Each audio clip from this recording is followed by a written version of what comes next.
Hey, salut à tous les amis, c'est Nalem. Aujourd'hui, nouvelle vidéo. Aujourd'hui, nous allons parler du sacre, du chapitre 261 de Jujutsu Kaisen et des théories qui peuvent venir.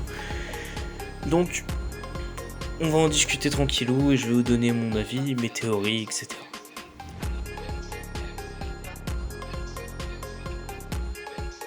Alors déjà, attention à ceux qui ne sont pas à jour, cette vidéo contient un peu de spoil, donc je vous invite à aller lire le dernier chapitre avant de revenir sur cette vidéo. Bref, déjà, dans le chapitre 261, on voit le retour d'un personnage clé, Gojo. Mais ce n'est pas réellement Gojo, mais en vérité Yuta. Yuta qui a utilisé le sort de Kenjaku pour prendre possession du corps de Gojo afin d'aller poutrer Sukuna. Du moins, c'est ce que l'on pense, mais il y a quelques détails à prendre en compte. Du fait que Yuta n'a que 5 minutes avant de crever, ou alors il restera bloqué dans le corps de son maître. Ce qui nous donne quand même un peu de suspense sur le fait de la victoire soit de Gojo et Yuta, soit au final de Sukuna. Et pour le coup, on n'a pas vraiment d'éléments clés sur les victoires de l'un des deux. Donc malgré tout ça, on a quand même quelques éléments qui peuvent nous donner un peu la victoire. Mais ça reste toujours incertain. Comme par exemple du fait que Yuta est encore Ika, ça on n'en est pas encore sûr, mais le fait qu'il l'ait encore est peut-être une chance finalement de gagner pour les protagonistes. On ne sait pas forcément si c'est possible, mais Yuta pourrait quand même essayer d'évoluer son territoire.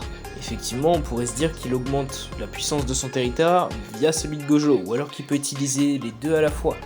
C'est tout à fait possible, mais ça reste quand même incertain. Ce qui rendrait tout ça plus logique, c'est que tout simplement le domaine de Gojo soit encore plus puissant qu'avant, et donc puisse rivaliser avec celui de Sukuna, voire même le détruire, encore plus facilement que lors du premier round.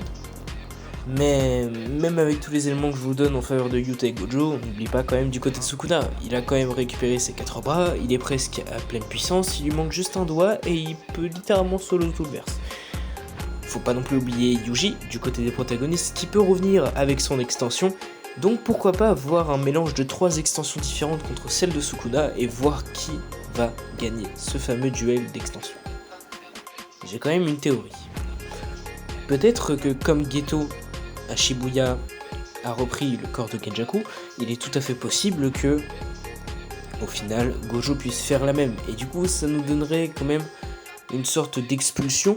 Yuta qui se ferait éjecter du corps de Gojo, et Gojo qui reprendrait la possession du corps, qui retourne contre Sukuna, que la conscience de Yuta retourne dans son corps actuel. Je sais pas si c'est vraiment possible, mais ça m'étonnerait.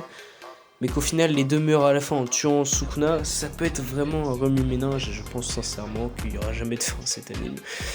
Mais je l'espère. Et je pense sincèrement que les protagonistes vont perdre. Je ne sais pas pourquoi, j'ai cette petite intuition qui me dit ils vont perdre. À 1000%. Sukuna est devenu trop fort et franchement, le jeu n'en vaut même plus la chandelle. En tout cas, je vous remercie d'avoir vu cette mini vidéo de 3 minutes. J'espère qu'elle vous a plu. Si elle vous a plu, n'hésitez pas à liker, vous abonner et à commenter. C'était Nalem.